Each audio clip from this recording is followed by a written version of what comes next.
first, CJ Stroud's the MVP of the league. Through 10 weeks, that's your guy. And you guys know, maybe you don't, those that are first-timers and Carving Up Live, welcome.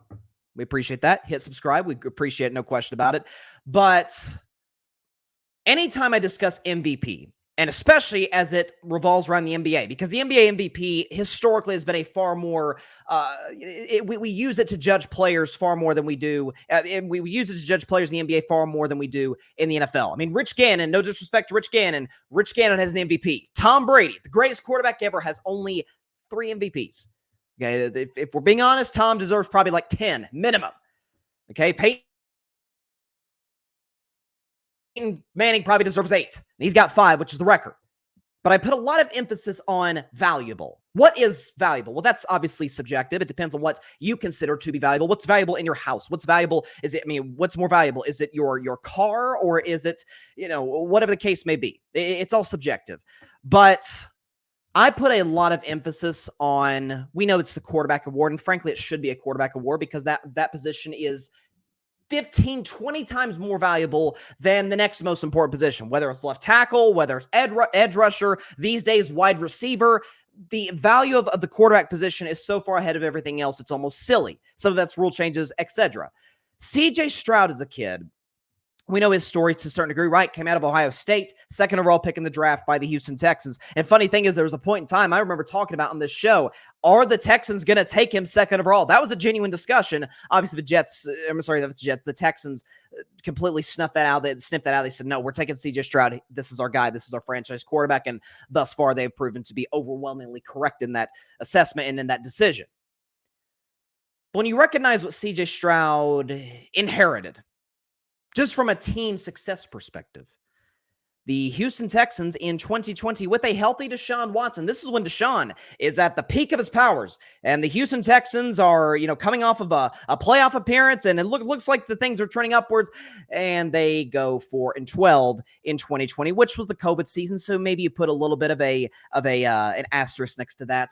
But in 2021, losing record, top 10 in draft, and 2022, they finish with the worst record in the division, good enough to get the second overall pick of the draft. And if not for a Hail Mary against the Indianapolis Colts in Week 18, they would have gotten the first pick of the draft, and they're 5-4 today. And it's because of CJ Stroud. When you look at what he's done this season, well, actually, we could put up the graphic here. Let's put up the graphic and show what CJ Stroud has done. He's second in the NFL in passing yards. He's tied for 8th in touchdown passes. He's 7th in passer rating, 10th in QBR, and number 1, first in touchdown to interception ratio. He's not turned the football over, a 15-2 touchdown to interception ratio, which is ridiculous when you again consider these a rookie. And it's not like we've seen rookie quarterbacks in the past. Ben Roethlisberger in 2004. Dak Prescott to a certain degree in 2016. We've seen this with quarterbacks in the past where they go to somewhat ideal situations where, whether it's a good offensive line, good coach, good defense, good weapons, whatever the case may be. It's not a situation where it's Andrew Luck to the awful Colts or Trevor Lawrence. I know he didn't play well yesterday, but Trevor Lawrence to the awful Jaguars. It's not a situation like, where like Dak or like Roethlisberger, where they go to ideal situations. CJ Stroud, they're not babysitting him. They're not saying, okay, we're gonna coach you to not lose the game, to not make mistakes, the Jimmy Garoppolo treatment, so to speak. No. CJ Stroud on throws of 10 or more yards in his last 2 games. He's first in completions, first in passing yards, first in touchdown passes. He has not thrown an interception. Even better, 10 yards. I mean, a lot of guys can throw 10 yards. How about 20 yards? Which, according to the NFL and according to Pro Football Focus, all these statistical websites, constitutes as a deep pass, a throw that goes 20 or more yards down the field. That is called a deep pass, 20 or more yards. Okay, here's CJ Stroud's numbers in that regard, and they are silly. 147.5 passer rating. That leads the NFL by a lot. 6 touchdowns, 0 interceptions. That's the highest ratios you might imagine in the league. 665 yards. That also leads the league. 64.5 completion percentage. Again, these are throws of 20 or more yards. He's completing in the mid-60s% of his passes. And you consider, listen, I'm not going to throw shade on Tank Dell, Noah Brown, Nico Collins, some of the guys the Houston Texans have, Dalton Schultz. I'm not going to throw shade on those guys, but nobody's mistaking Dalton Schultz with Travis Kelce. Nobody's mistaking Tank Dell for Tyreek Hill. Nobody is mistaking Nico Collins or Noah Brown for A.J. Brown and CeeDee Lamb.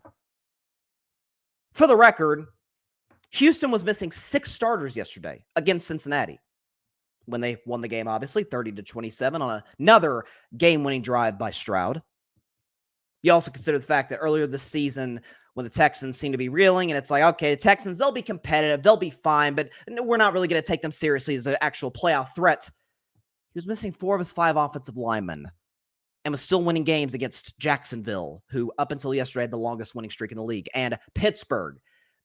This is not just me as a Steelers fan, but I think we can all agree Pittsburgh has a pretty good defense. That's putting it mildly. He hung 30 on them.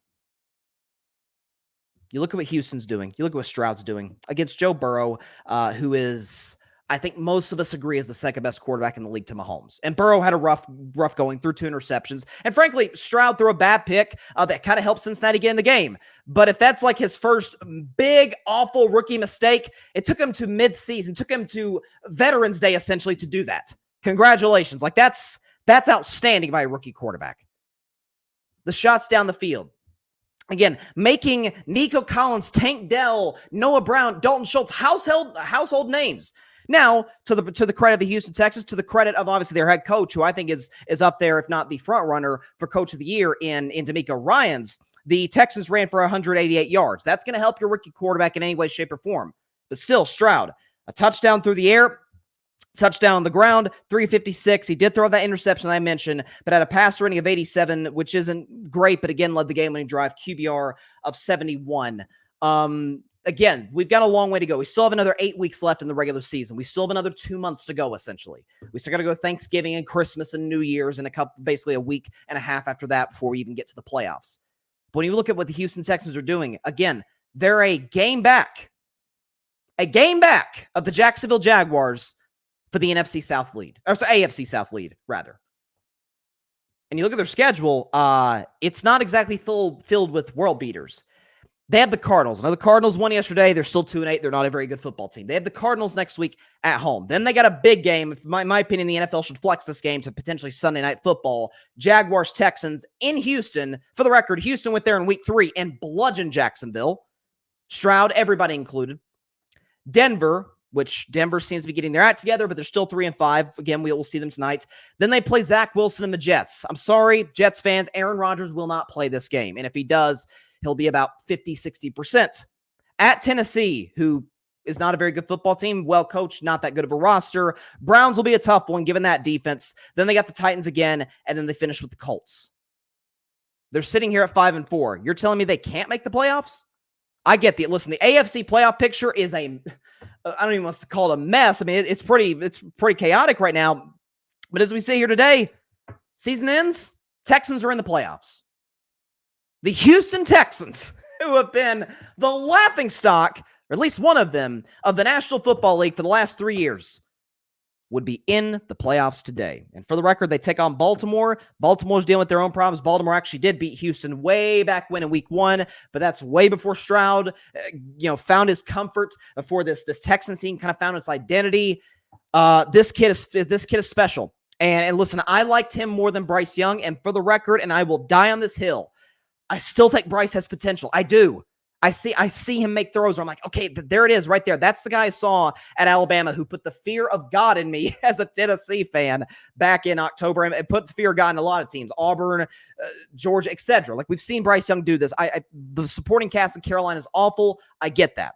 But I did like him over Bryce Young. Size, mobility, Stroud, Young, it's pretty close. Although I'd probably take Stroud in that regard. Much bigger arm talent, much better arm talent, more accurate. I feel like his body could hold up better in the NFL than Bryce Young. What this kid is doing is it's almost unprecedented. And again, we need full transparency. We kind of need some of these younger quarterbacks to hit, given the greats that have retired in the last half decade or so. Brady, Breeze, guys like that. Like, we kind of need some of these younger guys to hit so we have this next generation. Not that we don't have great quarterbacks already, but it'd be nice if some of these others hit. CJ Stroud's hit.